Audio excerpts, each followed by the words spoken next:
প্রিয় দেশবাসী, আহলে খবিসদের উদ্দেশ্যে আজকে একটি ভিডিও নিয়ে আসছি।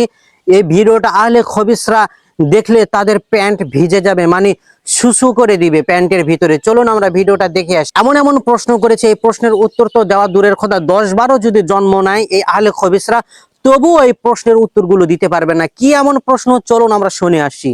তারাবি, রমজানে তারাবি, রমজান ছাড়া এটা তাহাজ্জুদ।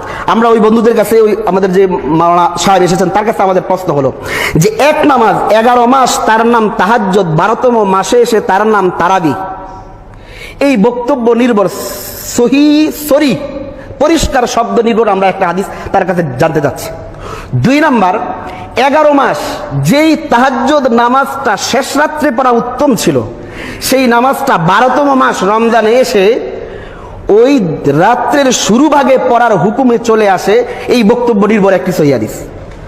3 নাম্বার, যেই নামাজ 11 মাস যেই নামাজটা নফল ছিল, 11 মাস যেই নামাজটা জামাত ছাড়া পড়া উত্তম ছিল, সেই নামাজটাই 12তম মাস রমজানে এসে জামাতে পড়া উত্তম হয়ে যায়।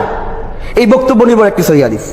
4 নাম্বার, 11 মাস যেই নামাজটা মসজিদের বাহিরে অর্থাৎ নিজের বাড়িতে পড়া উত্তম ছিল, তাহাজ্জুদ নামাজ নিজের বাড়িতে পড়া উত্তম, তো নিজের বাড়িতে পড়া 11 মাস উত্তম ছিল, কিন্তু 12তম মাস রমজানে এসে এটা মসজিদে এসে পড়া উত্তম হয়ে যায়। এই বক্তব্য নির্ভর একটি সহিহ হাদিস।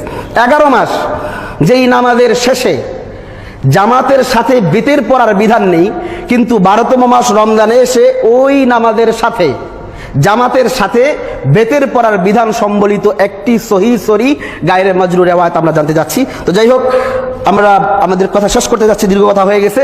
আমাদের দাবি তারাবি নামাজ 20 রাকাত, নবী থেকে প্রমাণিত, সাহাবায়ে কেরামের আমল দ্বারা প্রমাণিত, উম্মতের মুতাওয়াতির আমলের মাধ্যমে প্রমাণিত। আর তারাবি নামাজ 8 রাকাতের কোনো প্রমাণ নেই। যেমন বুখারীর যে হাদিস দেওয়া হয়, এটা তারাবিহি না, এটা তাহাজ্জুদের নামাজ। এই জন্যই এই হাদিসটাকে মুহাদ্দিসিনে কেরাম তাদের কিতাবের মাঝে তাহাজ্জুদ অধ্যায় এনেছেন। আর এটাকে তারাবি বলাই হচ্ছে তারাবি সম্পর্কে আমাদের সাধারণ জনগণকে ধোঁকা দেওয়া, প্রতারণা করা। কারণ তারাবি শব্দ কখনোই 8 রাকাতের মধ্যে হতেই পারে না, এটা তাহাজ্জুদ।